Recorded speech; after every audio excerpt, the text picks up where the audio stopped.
Bagi orang Minangkabau, kebenaran itu sifatnya abstrak, terpencar, tidak menubuh pada satu tubuh. Itu konsep dasarnya. Jadi orang Minangkau kalau bahasa kasar kami lucu-lucu, sami'na wa ta'na itu rumit. Ya sami'na interupsi dulu, mungkin wa ta'na setelah itu kan. Sami'na interupsi dulu, ya. nah baru wa ta'na. Kalau jadi ada keputusan bulat, ada keputusan yang memang tidak boleh, tetapi orang harus sepakat. Nah, jadi sepakat dalam ketidakmufakatan.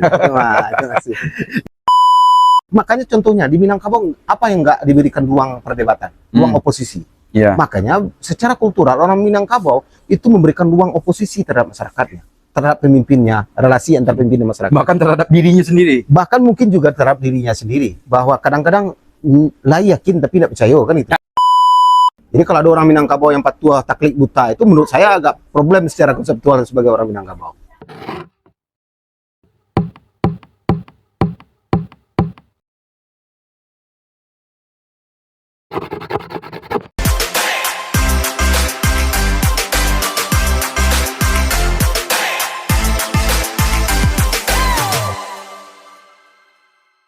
Bismillahirrahmanirrahim. Assalamualaikum warahmatullahi wabarakatuh.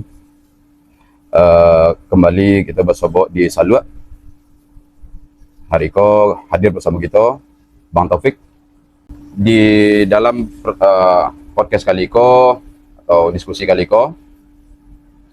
Kita akan membahas sebuah fenomena sosial yang akhir-akhir ko sangat masif di tengah-tengah masyarakat Minangkabau, yaitu semakin tingginya animo masyarakat untuk kembali merasakan kehadiran Minangkabau pada dirinya. Namun di balik fenomena yang sangat masif itu timbul pertanyaan, apakah fenomena yang terjadi itu sebuah hal yang standar di dunia sosial atau kemudian menjadi sebuah nostalgia masa lampau yang pernah dulu sukses atau bagaimana? Itu yang akan kita bahas di diskusi kali kok. Menurut Abang, euforia yang besar tadi itu tentu sebenarnya mereka salah satunya nilai positif menginginkan kembali hadir sebagai orang Minang yang dulu punya sebuah privilege besar, baik dengan pemikirannya, tokoh-tokohnya, macam-macam gitu. Mereka ingin itu. Mereka ingin seperti itu mungkin gitu kan dalam tanda positifnya. Menurut Abang sebagai orang hukum dan sosiologinya ya gitu kan. Kemudian Abang bergerak lo di bidang pemikiran-pemikiran Minangkabau. Apa itu Minang, Bang?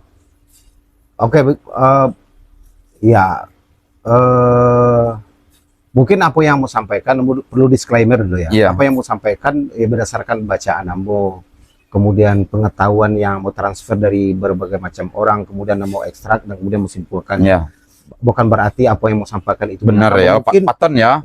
Apakah itu mungkin bisa saja berbeda dengan pemahaman orang lain, dan itulah Minangkabau sebenarnya. Disclaimer dulu, karena berbeda-beda memahami tadi itu sebenarnya ketika kita tidak satu arus dalam banyak hal. Saya pikir itu sudah menjadi Minangkabau. Itu menurut saya yang menariknya gitu ya. Wujud disclaimer jelas ya. Jadi gini, bagi saya memang untuk memahami sebuah kebudayaan masyarakat yang paling utama yang kita pahami itu kan sistem nilainya. Nah, kita kan bisa saja melihat Minangkabau dalam banyak hal, dalam konteks filsafat, dalam konteks hukum, dalam konteks ekonomi, dalam konteks politik dan macam-macam sebagainya. Tetapi sebelum kita masuk pada wilayah yang spesifik, yang lapangan kayak tadi itu, maka perlu kita melihat bahwa nilai yang dianut dan diyakini sebagai sebuah sistem ideologi sosial Minangkabau itu apa.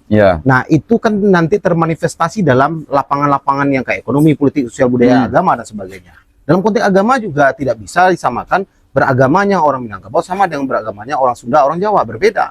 Karena apa? Karena ada pemaknaan kebudayaan yang berbeda. Makanya oleh sebab itu kita harus memahami dulu sistem nilainya tadi itu, value-nya tadi itu. Karena dalam kebudayaan memang itu salah satunya sebelum kita bicara sistem sosialnya, sebelum kita bicara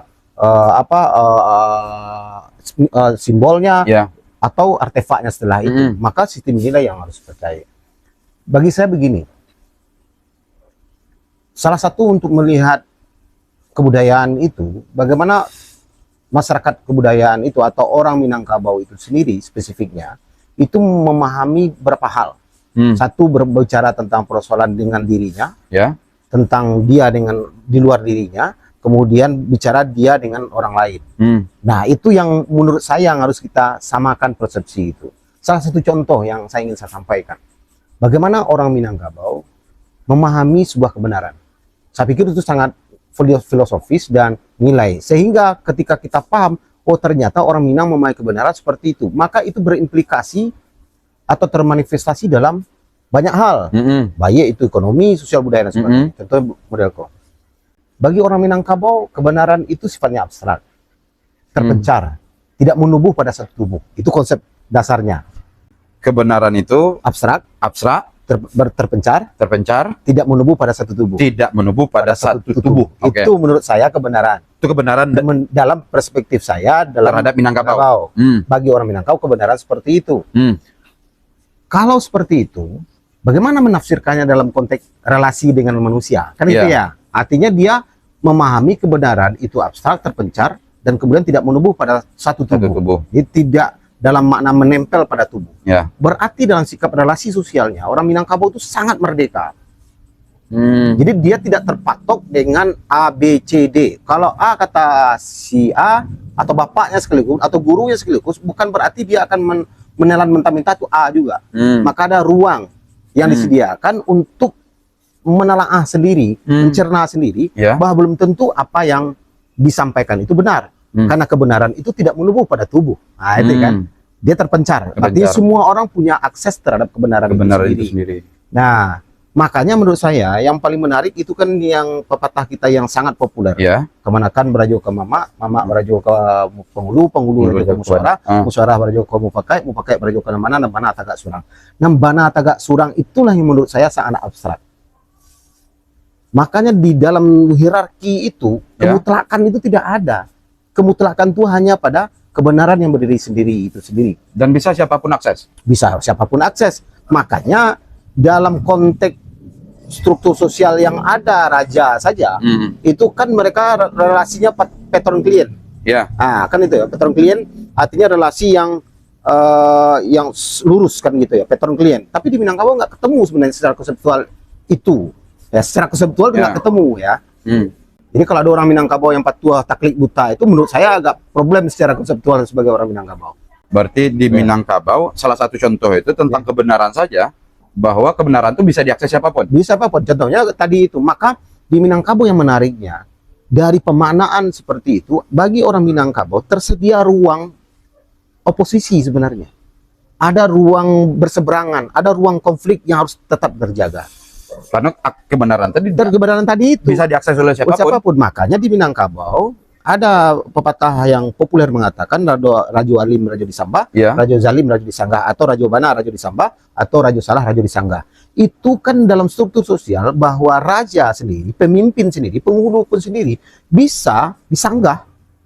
Melawan mama Jopitua, jalan guru Jokaji. Kan itu ya. Itu yang biasa kita terima. Ada melawan mama Jotua, melawan guru Jokaji. Jadi dalam konteks itu boleh terjadinya ketegangan antara pemimpin yang dipimpin, guru dengan murid, mama dengan kemenakan. Itu menurut saya, kenapa? Karena memang mama, guru itu tidak kebenaran mutlak. Nah, itu konsep si kebenaran. Itu kebenaran saja baru. Kebenaran di Minangkabau. Makanya contohnya di Minangkabau apa yang nggak diberikan ruang perdebatan, ruang oposisi. Makanya secara kultural orang Minangkabau itu memberikan ruang oposisi terhadap masyarakatnya, terhadap pemimpinnya, relasi antar pemimpin dan masyarakat. Bahkan terhadap dirinya sendiri. Bahkan mungkin juga terhadap dirinya sendiri. Bahwa kadang-kadang lah yakin tapi tidak percaya kan itu. Yakin tapi tidak percaya kan ya, banyak hal yang letupan-letupan perasa tiap hari yang bisa kita dengar. Itu yang menurut saya. Contohnya sederhana begini. Apa ruang oposisi yang disediakan? Contoh mangkek penghulu. Boleh enggak ketika nilai sesuai aja penghulu kok nyo boleh mangkek penghulu surang? Diberi ruang. Kan macam-macam alasan penghulu. Iya, benar. Ada mati bakarilahan, temilang temilang ameh, kemudian ada gadang menyimpang. Gadang menyimpang itu menurut saya itu ruang oposisi yang disediakan ketika dia tidak punya keharmonisan dalam relasi berpenghulu, maka dia bisa punya akses diberikan oleh kebudayaan itu gadang menyimpang. Maksudnya gadang menyimpang. Adat itu sendirilah memberi ruang untuk itu. Makanya itu yang saya katakan. Minang itu sendiri sudah memberikan ruang itu. Ya kan? Itu memberikan banyak contohnya dalam kehidupan sehari-hari. Makanya bagi orang Minang itu relasi itu sangat dekat kan. Dalam konteks kepemimpinan. Kadangnya diamba, tingginya dia Anjuang. Tingginya Sarantiang. Ya. Dulunya Selangkah. Bayangkan gitu kan. Berarti kan semuanya kan terjangkau, tidak jauh hubungannya itu. Maka ketika jauh itu kan nggak bisa dijangkau, tapi di Minangkabau enggak. Gadangnya di Amba, tingginya di Anjuang. Di dahuluannya Selangkah. Duluan Selangkah. Kalau Selangkah kan bisa ditungkai. Kalau Sarantiang kan bisa dijangkau.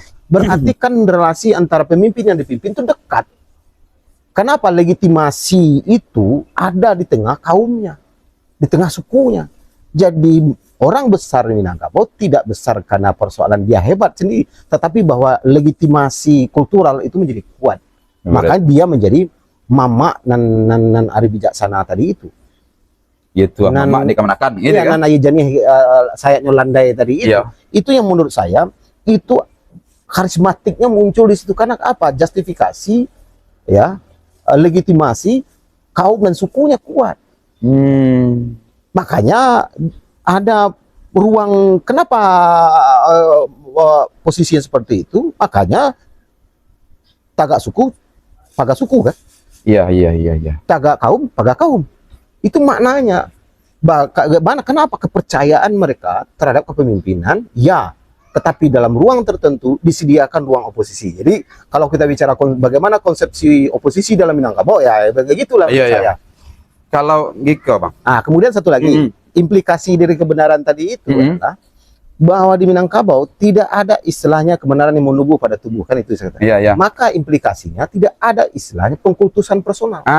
Tidak dogmatis. Dogmatis. Jadi seseorang itu tidak anggap sakral kayak dewa, titisan Tuhan, nggak ada konsep di Minangkabau. Menurut saya tidak ada di Minangkabau. Maka di Minangkabau personifikasi itu agak susah mencari orang. Jadi kalau di tempat lain atau suku lain orang ziarah ribuan macam-macam mensakralkan, di Minangkabau susah. Berapa orang hebat di Minangkabau? Nah, kecuali dalam konteks tarikat itu lain hal, lain hal ya. Itu memandang bukan dengan Minangkabau, tapi ya Islamnya konsep agamanya lah ya. Tapi dalam konteks kehidupan sosial masyarakat nggak ada. Saya susah menemukan contoh Tamalakaisme yang lahir di Minangkabau. Agus Salainisme kan itu. Makamnya Siana enggak pernah dibicarakan kan? Makamnya Rajo pernah ada disebut dalam sejarah bahwa makam Aditya Warman enggak pernah di orang cari tidak. Ya tentu kalau persoalan Aditya Warman menjadi persoalan lain. Bagi orang luar tentu Aditya Warman tidak menjadi diskursus dan itu kan. Ya seharusnya kalau bicara Minang kan pasti bicara dicarinya Aditya Warman Pagoroyong tidak bisa dipisahkan dari Minangkabau. Tapi setelahnya tidak ada hari pengkultusannya tidak begitu tinggi. Ya tidak, oke lah itu zaman kerajaan. Zaman modern Hatta. Iya benar. Atau Agus Salim atau Syahrir. Kalaupun ada pemikiran ya saya pikir ada dulu itu Perhimpunan Masyarakat Sosialis Indonesia, tapi enggak terlalu besar juga. Kultus sudah ada. Jadi makanya pengkultusan karena Minangkabau itu kebenaran itu tidak menubuh pada fisik tadi, tubuh tadi. Dia bisa mencari kebenaran. Makanya kebenaran-kebenaran itu tidak bisa, kebenaran yang satu tidak bisa mendominasi. Nah, itu turunnya ke dalam pemerintahan.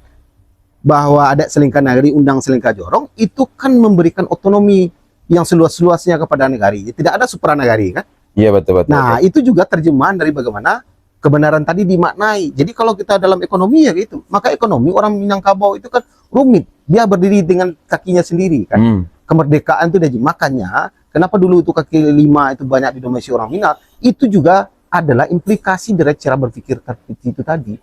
Kalaupun dia bendok samang, itu samangnya kan dalam prakteknya macam-macam kan. Ada ambil barang dulu, kemudian bayar sore berapa yang terjual. Tidak ada hubungan clear seperti hubungan patron klien tadi itu. Itu juga dampak dari cara berpikir tadi itu sesungguhnya. Jadi kalau kita bicara pertama Minangkabau, ya itu salah satunya orang. Kalau masih ada cara berpikir orang sampai hari ini seperti itu, sebaiknya sudah Minangkabau itu. Selagi bahwa tidak dogmatis tadi, kalau bisa disebutkan tidak dogmatis, tidak taklik, kemudian mencari kebenaran, tidak mencari pada personal, tapi lebih kepada kepada kebenaran itu sendiri. Dan itu alam tekaman jadi guru tadi. Iya, wujudnya. enggak bisa jadi guru itu memang dihormati, tetapi itu dia tidak sumber kebenaran mutlak. Tidak dewa. Tidak dewa, tidak sumber kebenaran mutlak. Artinya bahwa guru itu pun boleh dilawan dengan kaji. Kalau dilawan dengan kaji kan paham kita kan maksudnya melawan guru juga kaji. Dalam mana memang kita punya argumentasi dari sumber yang sama, mungkin kemudian berdebatlah di situ dengan keilmuan yang kita masing-masing. Maka guru harus mengakui juga bahwa jika benar murid, ya memang seperti itulah Minangkabau. Tidak. Jadi kalau di pesantren dulu, Bung Rio, jadi kalau kami di pesantren itu ada namanya kaji batungkuihan. Ya. Kaji batungkuihan kan kaji yang untuk besok paginya disiapkan malam dicari guru tua. Budi kalilah. Itu dulu apa? Menguji kebenaran yang diusung oleh guru pagi. Nah, kita mengaji, makanya istilah yang populer bagi kami di pesantren tradisional, rasonya nak mode itu pasang gajinya rupiah. Gitu kan. Kalau itu cara yang berbeda. Itu yang menurut saya melawan guru Jokaji tadi itu tidak melawan guru dengan sifatnya apa logikal falasi lah atau apa kan. Tetapi memang kita mencoba mengadu argumen dialektika tadi itu dalam hal apa yang kan kita bahas kan gitu. Nah, di pesantren hidup tradisi seperti itu, paling tidak di zaman saya hidup tradisi seperti itu. Hentikan Bang. Berarti Abang mengatakan untuk Minang, salah satu cirinya itu atau definisi Minang itu adalah tidak adanya dogmatis tapi berpikirnya lepas. Atau apa tadi, bahwa kebenaran, contoh bagian saja satu kebenaran saja di Minangkabau dipahami dengan cara yang berbeda-beda. Ya, karena dari sistem nilai tadi itu bagaimana orang Minangkabau memahami kebenaran. Berarti kalau suatu saat Bang, kan Minangkabau itu berarti tidak terbatas pada ruang dan personal kan Bang? Enggak ada. Jadi ketika dimanapun orang Minangkabau hidup, dia akan hidup seperti alam pikirannya tadi itu. Makanya alam pikiran Minangkabau. Makanya itu implikasi yang lebih jauh. Itu kan juga sudah disampaikan oleh Pak Prof. Muhtar Naim. Bahwa bagaimana orang Minangkabau, dan itu mau kaitkan dengan cara berpikirnya tadi itu. Bagaimana orang Minangkabau itu sesungguhnya memilih pekerjaan. Juga berkaitan dengan persoalan tadi itu. Tidak ada relasi yang ketat. Jadi kalau ada pekerjaan yang patron klien, yang hierarkinya kuat dan ketat, kayak militer, itu rumit orang Minangkabau. Makanya kan kita bisa lihat, bara orang Minangkabau dalam dulu yang pernah jadi jenderal bintang ampe, gitu. Baik TNI, Polri, gitu. Walaupun ADO ya. Bukan ADO. Ya, bukan ADO, tapi tidak menjadi model suku lain kayak Batak, kayak Jawa, kayak itu. Nah, itu menurut saya juga berkaitan dengan cara berpikir dalam memahami nilai tadi itu juga. Sehingga pekerjaan mereka itu susah mereka untuk pekerjaan yang memang perintah itu. Yang tidak bisa, kita itu tidak bisa. Jadi orang Minangko kalau bahasa kasar kami lucu-lucu, sami'na wa ta'na itu rumit. Ya sami'na interupsi dulu mungkin wa ta'na setelah itu kan. Sami'na interupsi dulu. Nah, baru wa ta'na. Kalaupun itu betul kan itu. Berarti ada perantara sebelum ruang wa ta'na ya. Ada ruang oposisi yang disediakan oleh kebudayaan tadi itu. Itu menurut saya menarik, unik ya. Makanya ketika orang Minang berdebat, susah mencari kata sepaham. Makanya di Minangkabau, kalau boleh lah boleh diguliangkan, kalau pipih lah boleh dilayangkan. Pipih itu kan tidak boleh. Iya. Pipih itu ada maknanya, Merdeka. Ada sepakat dalam ketidakmufakatan. Nah, ini tentunya kan. Sepakat dalam ketidakmufakatan. Itu sebuah kesepakatan juga. Itu kesepakatan juga. Tapi untuk tidak mufakat. Ya, dalam dia tidak mufakat dengan, tapi dia sepakat. Sepakat untuk tidak. Enggak. Dia kan ada musyawarah mufakat. Iya, betul. Dia tidak sepakat dengan mufakat itu. Ya. Tetapi dia harus sepakat. Ya kalau kini apakah mekanismenya voting kan atau lah. Kalau voting itu orang kalah kan ikut menang kan. Yeah. Tapi apakah di prakteknya dalam nagari masing-masing itu berbeda kalau PP. Apakah kalau danga dicari bagelanggang motor orang rami basulah banyak matahari gitu kan. Bagelanggang matahari basulah motor banyak. Apakah itu dalam mana PP lah boleh dilayangkan? Kalau boleh kan dapat sandiang orang koju full 100% kan. Kalau PP lah boleh dilayangkan berarti kan ada ruang yang oposisi yang disediakan yang tidak sepakat kan itu. Bentuknya saja lah beda, ada yang boleh, ada yang PP. Dan itu sebuah konstruksi berpikir yang diadopsikan kepada dua bentuk tapi satu kesepakatan Ya, bentuknya. artinya kedua model satu itu sudah ada keputusan. Iya. Sudah ada keputusan. Jadi ada keputusan bulat, ada keputusan yang memang tidak boleh Nggak boleh pipi, tetapi orang harus sepakat. sepakat. Nah, jadi sepakat dalam ketidakmufakatan. Wah, itu masih. Itulah wujud dari ternyata Minang. Kalau Ambo simpulkan dari Kermai Abang bahwa Minang itu salah satunya adalah cara berpikir. Benar nggak begitu, Bang? Iya, jadi ya tergantung kita melihat kalau Minangkabau itu adalah cara hidupnya, way Ya. of life-nya Ya. bisa, paradigmanya bisa, Hmm. kemudian ya kalau boleh bahasa mungkin dia punya agama yang kayak gitu juga. Mungkin Dalam kalau tanda kutip ya. Nah, Jadi kayak atau lah orang Minangkabau itu sangat bahasa sekarangnya deliberatif. Artinya bagaimana sesuatu itu terbusik dari bumi, gitu ya. Semua orang terlibat. Makanya semua orang Minangkabau itu fungsional, tidak ada yang tidak fungsional. Nah, gitu kan. Artinya memang seluruh sistem yang ada, struktur yang ada dalam masyarakat itu harus terlibat dalam fungsinya masing-masing. Jadi kalau kita kaji lebih jauh, jadi apakah Minangkabau itu hilang? Saya pikir rumit kita mengatakan. Oh, kan sekarang dari saya kecil orang Minangkabau pula hilang. Sampai kini hilang loh. Ya, Makanya dalam pencarian itu bagi saya Minangkabau apa? Apakah Minangkabau itu rumah gadang? Ya. Yang dalam mana fisik? Ya, apakah rumah fisik lah. Iya, mungkin kalau bicara kebudayaan pasti butuh simbol kan? Ya. Tetapi apakah yang substansi itu? Mungkin orang antropologi menganggap kebudayaan itu yang masuk unsur nilai, sistem sosial, simbol, artefak kan. Tapi bagi saya dalam pemahaman bahwa yang sistem nilai, sistem sosial itu kemudian ada simbol, kemudian ada artefak-artefak tadi itu adalah terjemahan dari sistem nilai tadi itu. Jadi manifestasinya akan ada di sistem sosial. Makanya bagi orang Minangkabau kayak sistem sosial tadi itu ya, aku boleh lah. Itu kan dalam sistem sosial mereka dalam merumuskan suatu keputusan bicara tentang bahwa tidak ada kebenaran mutlak, kan mama bisa saja kemenakan seperintah mama. Bisa. Itu bisa. Kemenakan seperintah mama yang seperti A yang harus terima, harus perintah. Contoh ada jo penghulu teman-teman tanah. Kalau bicara Minangkabau penghulu kan banyak model-modelnya. Ya. Penghulu nah memang bayi jani awak saya landai. Ada penghulu teman-teman tanah, banyaklah tipologi penghulu tadi itu kan. Itu tidak semuanya penghulu seperti itu. Bahkan ada orang semando nih mama. Kan, jadi nenek mama itu, penghulu itu disimbolkan dengan sesuatu yang memang manusia sempurna. Kayak itu tadi ya, itu kan dalam sistem sosial, sistem nilai, sistem sosial mereka kan. Nah, bagaimana dia menempatkan penghulu? Makanya bagi orang Minangkabau mengkonstruksi penghulu itu sangat luar biasa, seperti manusia sempurna. Kan? Kemudian tidak ada celah. Makanya ketika pun ada celah, maka rakyatnya boleh interupsi. Yang tadi itu yang selangkah di depannya di Meko dan saran yang cuma tingginya lagi. Ya itu.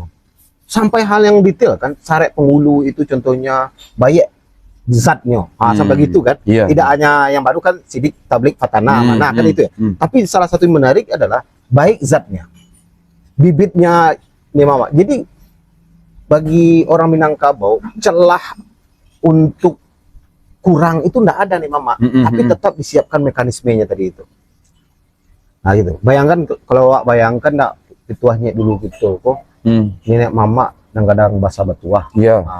Mbak kayu gadang kan itu ya. Iya, kayu gadang di tengah pasar sampai dahannya sampai belindoang. Batangnya sampai basanda. Urek sampai baselo. Dahannya sampai gantuang, daunnya sampai belindoang. Belindoang ketika hari panen, bataduh ketika hujan. Nan bana nak bih pintu, nan berumbuang nak bih disawak kan itu ya. Tiok pinta, tiok boleh, tiok kandak berlaku. Sialah kira-kira orang perfect orangnya kan. Itu Superman atau bangsa Arya kalau dari kan itu. Tapi kita menggambarkan sosok yang sempurna. Semaksimal itu. Semaksimal mungkin konstruksi yang dibangun terhadap pemimpin begini. Tapi ketika dikonstruksi sempurna mungkin, tetap ada loh ruang kalian untuk mekanisme oposisi, kritik itu tetap ada. Makanya di Minangkabau balik ke sumber kebenaran itu.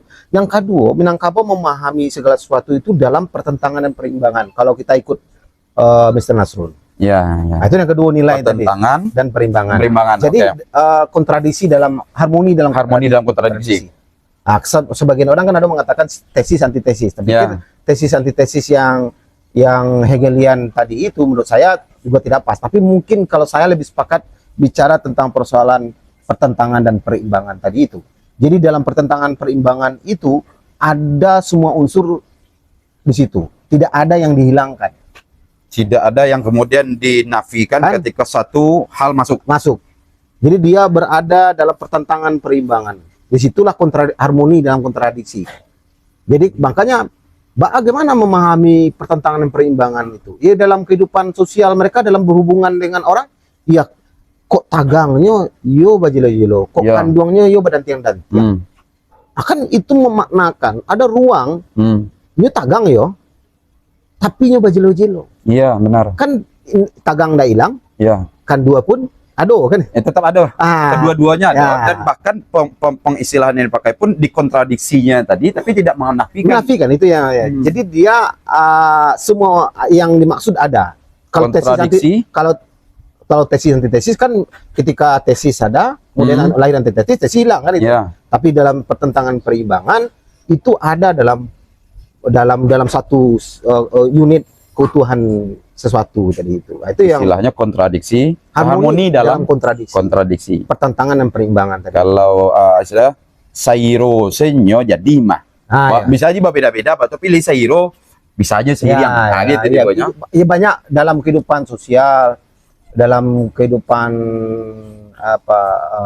politik dan kehidupan ekonomi itu tafsiran banyak bagaimana fleksibilitas orang Minangkabau itu yang kemudian kemampuannya untuk beradaptasi dari sikap yang dia miliki tadi itu. Jadi tidak tagang orang Minangkabau. Jadi kalau ada orang Minangkabau yang taklik, tagang sedikit itu tidak Minangkabau. Dipertanyakan keminangkabauannya. Nah, kan itu ya. Paham apa yang pakai sebenarnya. Jadi orang Minangkabau kok iyo di situ yang tagak. Jadi ketika ada orang kare, hanya nak mula karir, caliknya angin dulu kan. Makanya ada filosofi, calik angin, kalau kencang angin diloro dulu. Makanya baru itu kan dalam mana dia menjaga ritme tadi itu. Kemudian orang Minangkabau kok tidak selalu berada dalam kepatuhan mutlak. Dia tetap berada pada ruang kritis tadi itu. Jadi ketika kita orang Minang sudah diajar critical thinking itu dari awal. Berarti ya tadi kan Bang sampai juga bahwa di Minangkabau kultus tidak ada. Iya. Tidak etik kalau ada kultus di Minangkabau. Nah etiknya jadi kalau kultus itu ada, nah mungkin orang Minangkabau kritis. Yang kedua tadi Bang Kecianjo bahwa pertentangan yang terjadi di Minangkabau tidak menafikan yang lain. Yang lain. Makanya di Minangkabau itu Cadiak nak membuang kawan, Gaput nak membuang lama. Tiba di Cadiak nak menjual kawan. Ya. Gaput nak membuang lama. Ya. Cadiak nak menjual kawan. Ya. Gaput nak membuang lama. Nah itu kan dia berada dalam ruangan itu. Bergeraknya di dalam ruang itu tanpa harus menafikan satu hal yang lainnya. Iya, kalau tiba di orang lain, kalau nak Cadiak itu cempaan saya. Kalau lama itu dibuang. Apa namanya?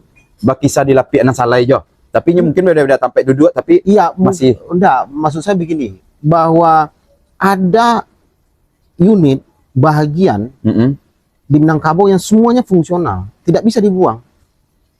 Jadi kalau orang hebat itu tidak membuang kawan, tidak mencempakkan kawan. Tapi orang hebat, kok pandianya kawannya tetap tadi itu. Cadiak tidak menjual kawan. Ya, kok Gaput tidak buang lama. Si Buto pun sebenarnya masih ada gunanya pambela suara. Banyak kan. Si Pakak pelatih bagi ya. Banyak. Ya, masih banyak lah. Itu mau menggambarkan bagi Cabang tadi bahwa Minangkabau satu hal yang sangat unik itu tidak menafikan seperti tesis dan antitesis. Ya. Tapi kalau saya lebih sepakat yang kayak gitu. Walaupun ada sebagian orang Minang menganggap tesis antitesis, dialektika. Jadi kalau bagi saya Minangkabau itu tidak kayak seperti dialektika yang ada seperti yang harus Minangkabau itu adalah kontradiksi dalam harmoni dalam kontradiksi gitu. Kalau saya memahami kayak Prof Nasrun tadi itu ya. Lebih luasnya ya. Lebih luas kita pahami. Jadi dalam kehidupan juga banyak seperti itu. Jadi bagaimana kita memahami tentang perimbangan itu ya. Contohnya sederhana model ini. Bagaimana kadang-kadang orang Minang ini rumit kan dalam memahami pertentangan perimbangan. Contohnya, bajalan surang nak di muko, bajalan berdua nak di tengah kan itu ya. Jadi menurut saya ini kan sesuatu yang mungkin. Bajalannya seorang. Nak dumungko. Di Mungkonya seorang. Di Mungko siapa lah? Nggak tahu. Jalan berdua ini di tengah. Malah ada orang yang berdua di tengah. Nah, itu yang menurut saya itu wujud bagaimana itu diekstraksi dalam pepatah tadi atau mamangan atau apa namanya kan. Tapi itu menggambarkan bagaimana fleksibilitasnya orang Minangkabau. Makanya orang Minangkabau itu disifat apa namanya? Sangat terbuka, egaliter. Karena itu tadi sebenarnya. Konstruksinya sebenarnya di situ. Iya, makanya orang Minangkabau egaliter. Di mana asal dia menjadi egaliter tadi itu? Satu, dia tidak fanatik. Ya, tidak ada kebenaran yang mutlak hanya pada satu orang. Dan dia sangat memfungsionalkan semua ruang. Dan tidak ada yang tidak bermanfaat, bermanfaat semua. Ya, cancang jadi pikiran. Ya, ada yang jadi ukiran sewa membuat itu bisa jadi ukiran. Iya, cancang jadi ukiran. Kita cancang salah jadi ukiran. Itu menurut saya memang itu khazanah nilai yang diyakini, diimani oleh orang Minangkabau yang dipakai oleh manusia Minangkabau itu sendiri. Makanya kan satu nagari itu kan tidak bisa intervensi ke negara yang lain. Makanya tidak ada supranagari. Ya, supranagari tidak ada. Maka nagari, ada selingkah nagari, undang selingkah jorong, itu kan memaknai bagaimana sangat otonomnya mereka untuk menentukan nasib mereka sendiri. Toh kita juga diberi kebebasan dalam banyak hal kan. Dan satu lagi Bang Gika, kata Bang tadi kan tidak ada supranagari, tapi mereka sama-sama ngakui kami Minang. Ketika kan tadi nagari bukan struktur tertinggi, adalah struktur tertinggi mungkin, tapi kan mereka kok nagari A, B, C, seharusnya kan bisa saja nagari Minang A, Minang B gitu kan. Kalau bahasa yang lain kan dalam pembagian nilai kebudayaan itu kan ada macam-macam. Iya, ya. Ada istilah orang mengadakan adat sebatang panjang. Ya. Ada yang general yang menjadi keumuman dalam masyarakat Minangkabau. Contohnya matrilineal itu kan semuanya pasti matrilineal. Itulah yang mungkin adat nan teradat yang disepakati nenek moyang kita yang masih kita yakini itulah berlaku seluruh Minang. Nah, ada yang orang Minang yang matrilineal. Dan lucunya gitu Bang, yang kecabut tadi itu. Seharusnya kan ketikanya berbeda-beda kekuasaan tertinggi atau struktur tertinggi itu adalah nagari, maka seharusnya kan nagari bisa klaim dengan gaya masing-masing. Misal, makanya dulu waktu zaman Kerajaan Pagaruyuang kan nagari tidak tersentuh lewat Pagaruyuang. Iya. Dia konfederasi sendiri kan. Berbeda. Ya, tidak mau di Tiwarman pun sini dalam sejarahnya kan tidak mau intervensi nagari karena mereka menganggap itu konfederasi yang di luar saja. Lo ruang itu Cek Bang Martino. Iya. Itu Minang. Iya. Bahkan dalam sistemnya pun perlu pendalaman lebih dalam untuk memahami kok sistem yang lebih berjalan ya kan lebih Jadi gitu Bang. Jadi lah mulai nampak duo sebenarnya tadi Bang coba jelaskan. Satu bahwa dalam Minang itu adalah ketika orang Minang menganggap sebuah kebenaran tidaklah absolut pada satu bernubuh lah, tidak menubuh, nyaman mencar dan siapapun bisa mengakses kebenaran itu sendiri. Makanya melahirkan berpikiran kritis, egaliter, bahkan pada tataran yang berbeda. Oposisi sangat terbuka di Minangkabau dalam berpikir. Dia berpikir. Itu tamu lah pasti dulu. Jangankan dalam berpikir, dalam bersikap, dalam bertindak, dalam praktik sosial, saya memahami Mbak. Dalam konteks kebudayaan, PRRI pun sini kan bentuk oposisi. Iya benar. Jadi kalau saya mengatakan sekarang bahwa PRRI itu adalah sebuah pemberontakan, itu kan cap yang dilakukan oleh pemerintahan Orde Lama. Luar Minang memahami cara orang Minang berpikir. Bukan gitu. Luar Minang. Negara negara lah. Soekarno ngejelasin itu pemberontakan kan. Iya negara. Tetapi bagi orang Minang itu bagi orang Minang biasa mengkritik itu ketika ada sesuatu yang tidak benar. Bagi mereka presiden itu tidak seperti yang dipahami oleh suku lain bahwa tidak bisa disentuh. Ini cuma satu langkah. Itu langkah, makanya kritik itu bagian integral dari kepemimpinan. Makanya PRRI itu kan bagian dari cara mengkritik Orde Baru, Orde Lama. Ketika memang sudah dekat dengan PKI, sentralisasi Jawa, macam-macam. Dalam artian tidak sesuai dengan pemikirannya lah, dengan konsep kebenaran tadi itu. Makanya dia melakukan kritik dengan mungkin ancaman ingin memisahkan diri. Saya pikir orang Minang itu kan dalam makna tertentu sesuatu yang disebut belum itu yang sesungguhnya. Sangat tidak. Sangat tidak. Makanya kan sesuatu yang lain tidak selalu menunjukkan itu yang batin. Meskipun orang nan lain menunjukkan batin, tapi di Minangkabau tidak selalu nan lain itu menunjukkan yang batin. Apakah makna memang orang Minangkabau memisahkan diri atau ini aja sekedar koreksi, kritikan terhadap perjalanan sebuah bangsa. Nah, itu kan dalam perspektif kebudayaan akan beda melihat Tidak dalam perspektif ketatanegaraan atau negara ya, Iya, benar. tapi dalam perspektif kebudayaan seperti itu. Makanya bagi orang Minang rumit menerima mentah-mentah segala suatu kebijakan. Ya karena tadi, Pasti ada. karena akses kebenaran tuh siapapun boleh akses. Bisa, itu iya, masalahnya. itu ya. Semua orang bisa bicara. Siapapun boleh bicara, siapapun punya akses terhadap sesuatu yang ingin dicapai. Ya, Ingin tahu kok kopi, ya. tapi ingin tahu apa tuh kopi, ya terserah bagaimana caranya. Punya kena ada penutupan dia kok, Iya, boleh iya. tahu dah. Nah. Mangko kalau dia sosial itu terjadi Iya. Bang, bahwa fenomena sosial hari itu orang misalnya main medsos bah. Ya, Jadi kan cerita dari medsos. Nampak dia ada keberhasilan di medsos. ya, Orang pun punya akses dan terbuka aksesnya untuk mengakses itu di bawahnya. ya. Mangko kata Bang di awal tadi gitu bahwa sebenarnya bisa saja berminangkabau di media sosial dengan cara yang berbeda dengan Ya. yang kita inginkan. Tapi perbedaan itu adalah Minangkabau tadi ketika Ya. mengakses dengan caranya gitu. Ya, tapi kan begini, bahwa kita merdeka untuk menafsirkan, tetapi kan jangan sampai keluar pada prinsip-prinsip utama. Contohnya di Minangkabau itu kalau kita cari gini kok, nama nan sebenarnya tidak boleh berubah. Nama yang boleh berubah, nama yang tidak boleh berubah kan. Tapi jangan lo dibayangi beko ketika ada kesepahaman masyarakat adat bahwa orang Minangkabau itu Muslim, Ya. ketika ada yang tidak Muslim maka ada konsekuensi logis dari itu kan bagi orang lain itu bermasalah, tapi bagi dalam internal Minangkabau ada kesepahaman bersama, maka itu harus difahami juga, meskipun kita tidak terima. Itu yang saya katakan sepakat dalam ketidaksepahaman tadi itu. Harmoni dalam kontradiksi tadi. Ya, jadi kita bisa saja tidak sepaham, tapi kita sepakat. Nah, kan banyak ya yang kritik sekarang. Contohnya, kita kan juga harus memahami adat Minangkabau itu yang mana. Apakah sebelum datang unsur-unsur lain di luar kebudayaan, contohnya Hindu Buddha, kemudian datang kolonialisme, atau datang sebelum itu datang agama Islam, Datang agama. yang mana yang sesungguhnya? Yang sabananya gitu kan. Makanya sekarang pun kan orang rumit. Sampai sekarang kan pemerintahan nagari itu yang waktu periode mana? Yang sebelum Hindu Buddha datang itu, atau yang kan itu? Atau setelah datang Hindu Buddha, kemudian datang kolonialisme, kemudian datang agama Islam, atau datang pemerintahan Republik Indonesia, yang mana yang dipakai kan itu? Makanya tidak bisa kita patok di situ, saya bilang. Jadi kalau orang Minangkabau itu mulai dari sistem nilai tadi itu, maka terjemahannya itu sangat kontekstual. Itu yang saya maksud. Sekali dan sekalian tapi berubah itu kan tapian kan tidak pernah hilang. Iya benar, tapinya akan berubah bentuk itu pasti. Tapian gue contohnya paling sederhana nih. Sekali kadang sekali tapian berubah kan. Tapian berubah. Ini tapian tempat mandi kan. Iya. Ini kalau ada orang babak mandi dalam kamar, itu tapian juga kan. Iya. Pindah. Pada mana yang berbeda ya. Tapi kan tapian tidak pernah hilang. Dan tidak boleh hilang itu apa? Itu yang menurut saya Itu yang substansi dari Minangkabau. Anan tidak boleh hilang. Anan boleh berubah.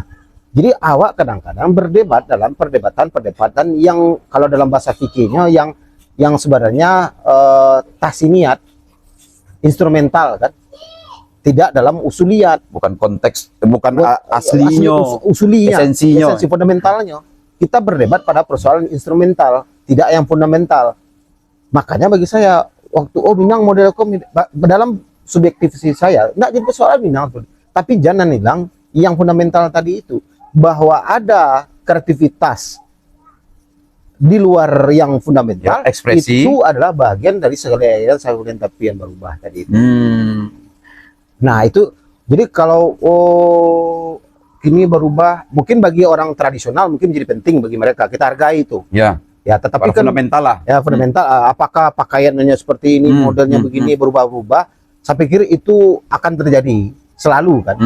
Kita pun tidak bisa mematok apakah Minangkabau yang dikatakan tradisional oleh orang sekarang itu dulunya memang seperti itu. Iya. Kalau kita tarik lagi ulur sejarah Minangkabau awal pendiriannya, apakah memang yang dikatakan oleh orang sekarang itu yang sebenarnya Minangkabau itu, apakah itu yang sebenarnya? Kan juga bisa ada jaminan. Iya betul. Contohnya pakaiannya harus begini. Pertanyaannya pakaian yang begini ini kapan? Kalau ada orang Minang belum sebut kain, bah kira-kira pakaian orang Minang kok. Apa itu alun Minang?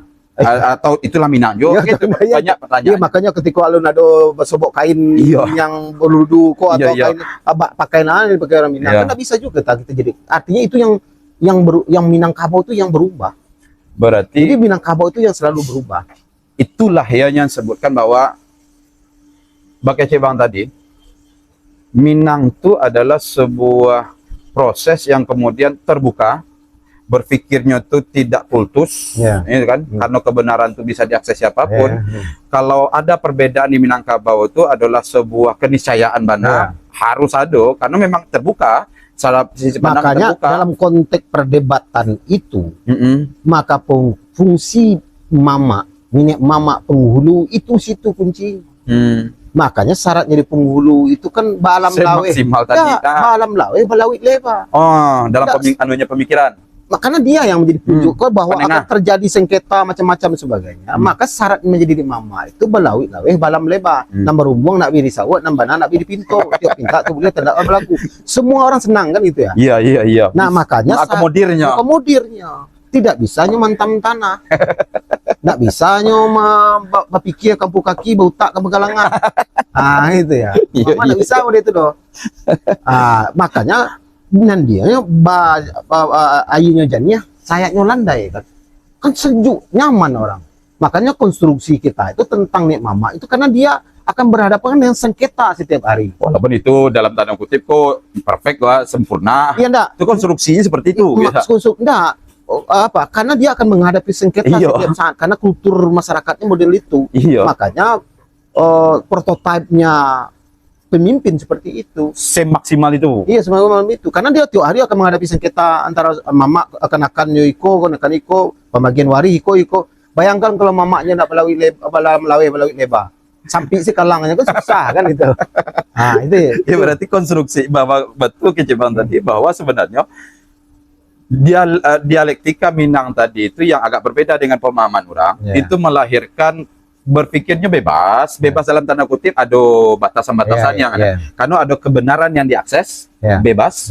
Siapapun boleh akses kebenaran itu terhadap dirinya, karena dia tidak menebuh. Kemudian yang kedua, oposisi itu hal yang sangat biasa. Ya, makanya ke dalam fakta sejarah kan Tambo kena sih. Benar.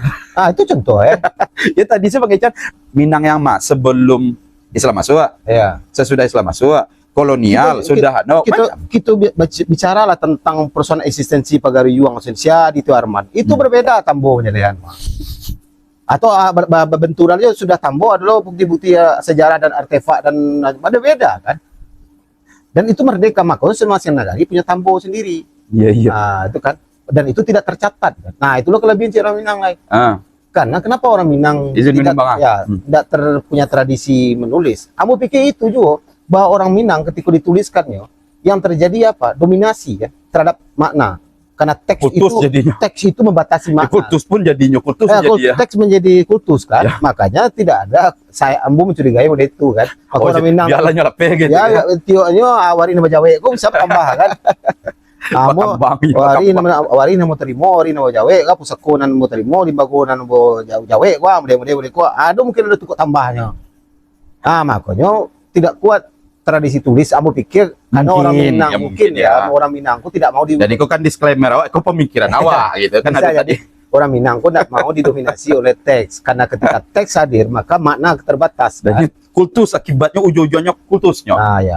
Mungkin orang Minangku kalau dalam konteks pemikiran bisa jadi dekonstruksi kan. Bahwa apa yang disampaikan itu ya ketika nek mamanya muda itu nek moyang menyampaikan itu ya makna terputus seperti itu, maka ditafsirkannya sesuai dengan apa yang dipahami kebutuhannya gini kan. Tapi ada prinsip-prinsip utama yang tidak boleh hilang kayak tadi itu kan. Hari itu kan media sosial sedang naik ya Bang.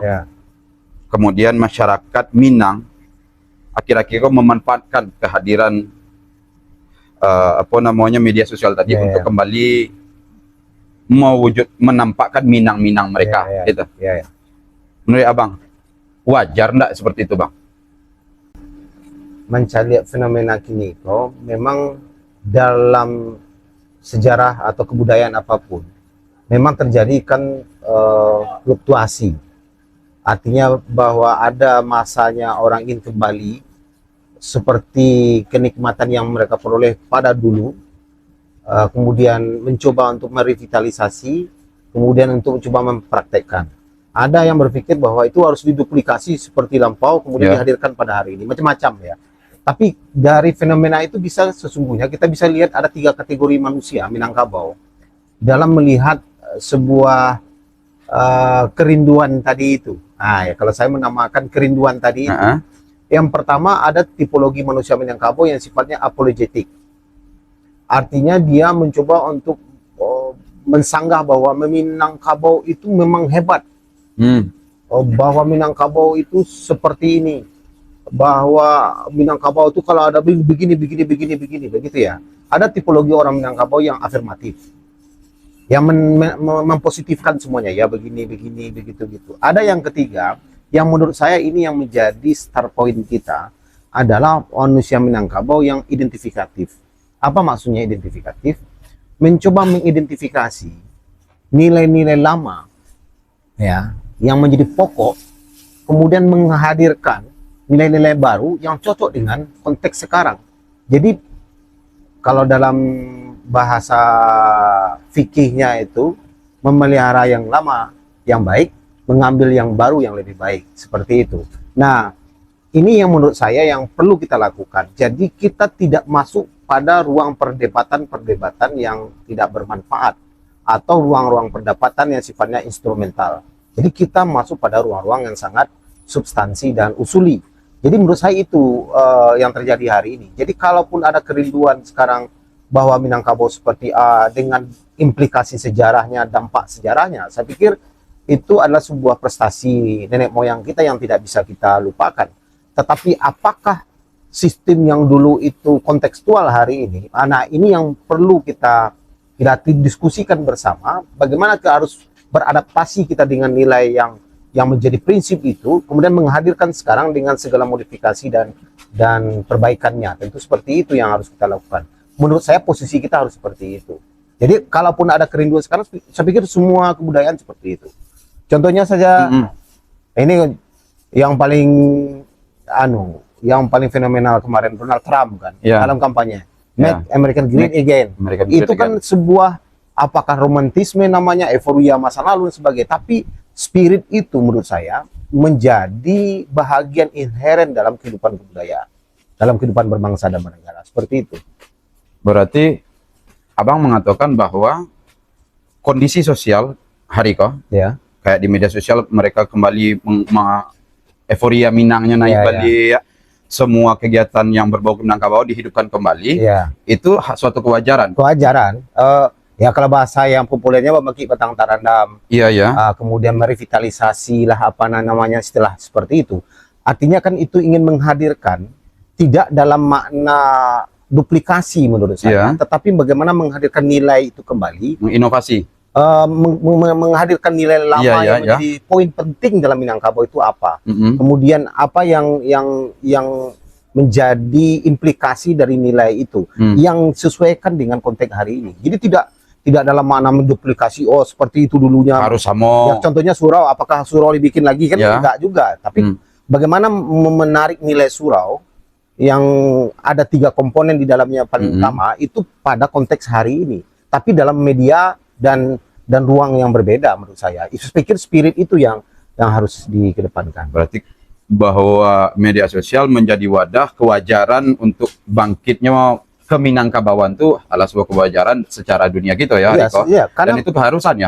Karena manusia tidak mungkin tidak punya identitas. Dan melalui itu mereka menampakkan semodern apapun orang Amerika, tetap dia ingin kembali kepada identitasnya bahwa ada kehebatan pada masa tertentu, kemudian bagaimana Amerika menjadi negara superpower, bagaimana ras Amerika menjadi hebat. Saya pikir itu adalah sebuah perjalanan kehidupan kemanusiaan. Begitu juga di Minangkabau. Begitu juga di Minangkabau. Jadi tidak permisif kita bahwa itu sesuatu yang kuno, kulot dan sebagainya, tidak seperti itu. Atau lebih apa namanya, sok-sok eksis kan, enggak juga benar. Enggak benar. Karena itu harusnya seperti itu. Sunatullahnya manusia. Manusia seperti itu. Gitu. Ya. Lanjut, Bang. Benar itu sebuah keharusan atau kewajaran. Namun fenomenanya yang terjadi hari kok, selain naiknya animo untuk kembali berminangkabau, ada sisi yang harus kita kritisi. Di dalam mereka mengembalikan atau bereuforianya tadi itu, ada nilai negatifnya, Bang. Penampilan nilai negatif yang kini cenderung sebenarnya saya lihat di media sosial, mereka kadang cenderung mencari atau nampak beberapa orang tuh dengan nilai negatifnya, misalnya bacarui lahnya dalam media sosialnya dengan bahasa Minang kan gitu ya. Bahasa Minang tapi bacarui karena yakin orang yang menonton tidaklah semua yang ngerti doh gitu kan. Kadang mereka menghadirkan cari itu dengan tujuan kelucuan, tapi yang cari tetap cari, gitu kan. Yang salah mau kok kalimat-kalimat seperti itu kan kita coba tahan. Jangan sampai sembarang lapeh. Gitu. Jadi fenomenanya ke Minangkabau naik, namun sisi negatifnya kadang itunya yang dijual sebagian orang. Bacarui nyoikonya bang fenomena itu. Satu bahwa dalam sebuah masyarakat ada segmen yang seperti itu atau lucu-lucuan, bully-bulian, stereotype terhadap kelompok tertentu, hampir semua kebudayaan ada. Nah, tetapi kan tidak semua media sosial yang melakukan itu, tetapi ada beberapa media sosial yang serius memang menggarap nilai-nilai Minangkabau itu dalam makna pengetahuan. Jadi informasi tentang perihal seluk-beluk tentang Minangkabau. Cuma kadang-kadang memang mereka hanya menghadirkan teks ini loh, Minangkabau seperti A, B, C, dan D. Kemudian tidak banyak media yang kita lihat itu mencoba mengkontekstualisasikan dalam kehidupan seperti sekarang. Jadi hanya menghadirkan sosok nilai ini loh, Minangkabau begini, seperti itu aja. Jadi nilainya didokumentasikan. Yang baca cari itu sebenarnya tidak begitu besar. Walaupun dalam tanda kutipnya memakai kata Minangnya. Kata Minang. Itu kan mau pikir itu kan fenomena posmo, masyarakat perkotaan. Kemudian kayak bahasa Jaksel lah, kayak gitu ya. Kemudian bahasa Minang yang di Indonesia akan kemudian plesetan-plesetan itu bagian dari bagaimana mungkin kalau positifnya kita lihat bagaimana mereka mencintai Minangkabau itu sendiri dengan cara ekspresi yang mungkin menurut kita kadang-kadang tidak wajar, kemudian menempatkan sesuatu yang menurutnya tabu di Minangkabau itu menjadi konsumsi publik kayak bacarui tadi itu kan. Saya pikir ini perlu edukasi saja. Yang kita mau itu yang pertanyaannya menjadi Minangkabau itu seperti apa? Kan itu yang menjadi persoalan poin besarnya sebenarnya di situ. Apakah menjadi Minangkabau itu dengan fasih bacarui? Fasih mencaci maki, fasih atau apa? Atau fasih dalam mengungkapkan bahasa yang kasar, yang marah dalam logat lokal masing-masing, daerah masing-masing atau apa itu? Saya pikir itu bahagian yang mungkin cara mereka mencintai Minangkabau. Tapi mungkin kita perlu mendiskusikan menjadi manusia Minangkabau itu seperti apa. Terakhir Bang, untuk penutup, terakhir Bang, kalau di Cali Umua masih banyak yang tutu deh Wak. Toh awak adalah generasi yang kemudian hariko mungkin dianggap pertengahan lah ya. Adu mudo di bawah, ada lu tua di atas Wak gitu, awak di tengah. Kau coba di Ambo Wak. Mudo terlampau tua lun. Kan berarti kita adalah orang yang menggerak. Bisa jadi sebenarnya kan itu orang menggerakkan juga sebenarnya gitu. Satu pandangan terakhir yang ingin Mas sampaikan atau apa yang memandang terhadap ke depan terhadap Minang dengan fenomena-fenomena yang tadi kita baca tadi. Harusnya Minang tuh untuk ke depan seluas apa atau bagaimana menurut Bang? Untuk terakhirnya penyampaian Bang. Jadi kalau bagi Ambo menjadi Minangkabau itu dimulai di cara berpikir orang Minangkabau. Karena pola pikir itu akan secara tidak langsung akan termanifestasi dalam praktik sosialnya, tindakannya, sikapnya, adabnya, akhlaknya kan itu ya. Maka kita akan bisa memahami orang ketika dia memutuskan sesuatu, bertindak terhadap sesuatu. Oh, koleko orang Minang mah, koleko orang Jawa, koleko orang Batak, koleko orang Aceh kan itu ya. Kayak itu ya. Itu kan berasal dari pola pikir tadi itu, paradigma yang dipahami, ideologi sosial yang diyakini. Nah, bagi saya, kalau orang Minang mau merevitalisasi, yang perlu itu transformasi cara berpikir tadi itu, tidak dalam makna materi saja. Jadi kalau anggap budaya alam Minangkabau diajarkan, yang perlu diajarkan, orang Minang kok nak boleh menetik loh. Nak boleh taklik loh, baal nak boleh taklik orang Minang memahami model-model kok. ketika sudah itu menjadi pakaian hidupnya, dimanapun dia akan seperti itu. Makanya contohnya orang Minang kok tidak mau mendominasi, tidak boleh di doktrin kebudayaannya mendominasi. Makanya tiba di rantau nya nak mau lo dominasi. Di mabui dipijak situ langit di juang di maye di sawit situ ranting yang dipatah. Kan itu ya. Artinya mengecek di bawah-bawah, menyawut di lili ya kan. Bayangkanlah ketika orang Minangkabau dalam hadir dia pada ruang yang asing, dia tidak mau langsung mendominasi. Dia kan adalah satu suku yang langsung menjajah di situ kan. Minang nggak bisa. Makanya bagi orang Minangkabau dalam konteks itu dia tidak perlu berkoloni, membangun kekuatan untuk bertahan hidup di rantau. Makanya di Minangkabau kan tidak pernah dengar kampung Minang. Ya betul. Karena itu kemampuan mereka bahwa ketika mereka itu sangat independen, ya mereka tuh berkomunal di kampung ya, tiba di rantau ini tidak berkomunal ya loh. Karena kayak itu tadi itu. Karena ada doktrin. Itu yang menurut saya Minangkabau itu akhirnya ujungnya menjadi habitus kalau dalam bahasa Pierre Bourdieu tadi itu. Nah, Minangkabau itu adalah cara sikap, tindak dan sebagainya yang dia serap dari alam. Yang dia dapat dari nenek moyang, nilai yang dirumuskan oleh nenek mama gitu, Datuk Ketumang Tuan Persebaya dengan nilai-nilai kelarasan-kelarasan tadi dengan corak yang berbeda, masing-masing kelarasan tadi itu, itulah yang menjadi cara pandang dan dalam bahasa lain habitusnya orang Minangkabau. Nah, habitus itulah yang akan berhadapan dengan banyak orang di kehidupan sosial masyarakatnya. Sebagai kesimpulan, Bang, ternyata cerita kini pun adalah Minang. Berdebat atau berdiskusi itu Minangkano. Akses terhadap kebenaran Minang terbuka. Jadi bagi kita yang menonton di sana, Iko adalah salah satu bentuk dari Minang dengan perdebatannya, diskusinya yang kemudian dilahirkan dari terbukanya akses terhadap semua kebenaran, sebuah kebenaran, dan kemudian berdebat atau beroposisi atau apapun namanya bentuknya, itu biasa di Minangkabau. Untuk memahami orang Minangkabau tadi kuncinya adalah pahami dulu pemikirannya. Pahami dulu cara berpikirnya. Alam Minangkabau. Mungkin itu pada diskusi hari ini. Terima kasih, Bang. Sama-sama. Kalau disebut cerita lah panjang, Bang.